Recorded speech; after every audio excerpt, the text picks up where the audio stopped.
The Kremlin has issued a new statement regarding Donald Trump's peace plan, demanding that the peace process now be discussed exclusively behind closed doors. Today, Kremlin spokesman Peskov stated directly that Trump's special representatives, Vitkov and Kushner, worked with the Ukrainian delegation in Miami. It was based on that peace plan, which Vladimir Putin almost approved in Moscow at the beginning of the month when the Americans were at the Kremlin. At the same time, Moscow stated that they would not accept any changes to the peace plan except those proposed by dictator Putin.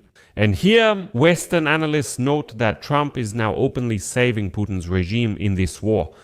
In fact, Trump's intervention only led to prolonging the war, which could have ended earlier. As The Guardian writes, Putin is systematically destroying his country. His war in Ukraine, which he started himself, is an economic, financial, geopolitical and human catastrophe for Russia, and it gets worse every day. But then suddenly the American President Donald Trump appears and offers Putin a lifeline. However, Putin rejected this offer. And so, as The Guardian writes, quote, "These two fools deserve each other." Hi friends, I'm Alexei Pechi. Let's discuss this topic together. But before we start, I ask you to like this episode, subscribe to the channel, and don't forget to write a detailed comment under this episode. Also, subscribe to my Telegram channel Peachy News, the link is in the description of this video. There we publish breaking news as it comes in. If you want to support the work of this YouTube channel, you can do so financially with any donation or subscription using the links and details in the description of this video. Any support you can give is appreciated. So, the Kremlin stated that it is important for them to assess the results of the United States and Ukrainian delegations after the Russian-American consultations in Moscow. The Kremlin also claims that they want to work quietly. The press secretary of the Russian dictator Dmitry Peskov, commenting on the negotiation process, stated that thorough work was done in Moscow during the meeting with the United States Special Envoy Stephen Vitkov and the son-in-law of United States President Donald Trump, Jared Kushner. Although earlier, let me remind you, Putin's aide Ushakov said, listen, yes, we just touched on the main points, just discussed the basics of this peace plan a little, and that's all. We didn't go into anything in depth or anything like that. That was on December 2, on the day of the negotiations in Moscow. Ushakov made his statement, and today is the 8th, and now Peskov says, we worked on this peace plan in a very specific and thorough way.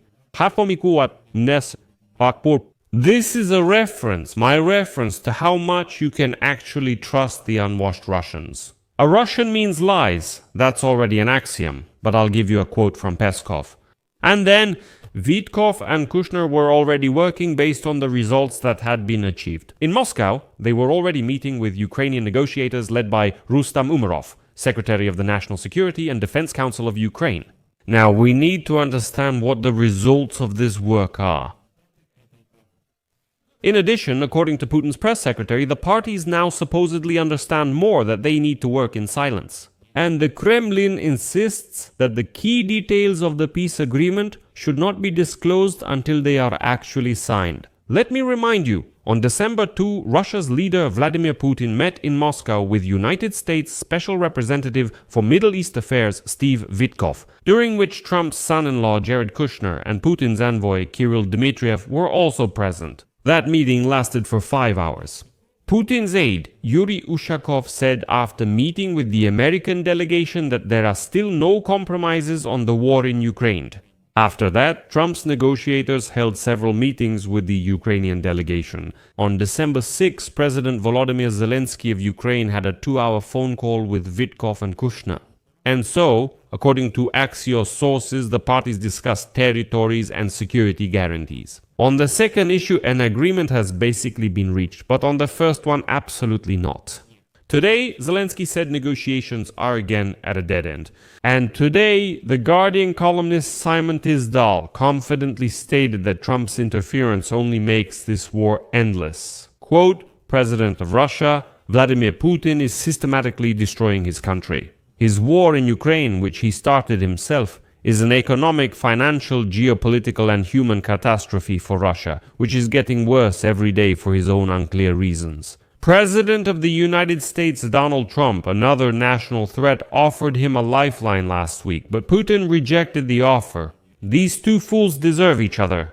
There was a peace deal on the table in Moscow that, generally speaking, rewarded Russia's aggression by handing over large parts of Ukrainian land, put Kyiv's independence at risk, and weakened its defense against any future attacks.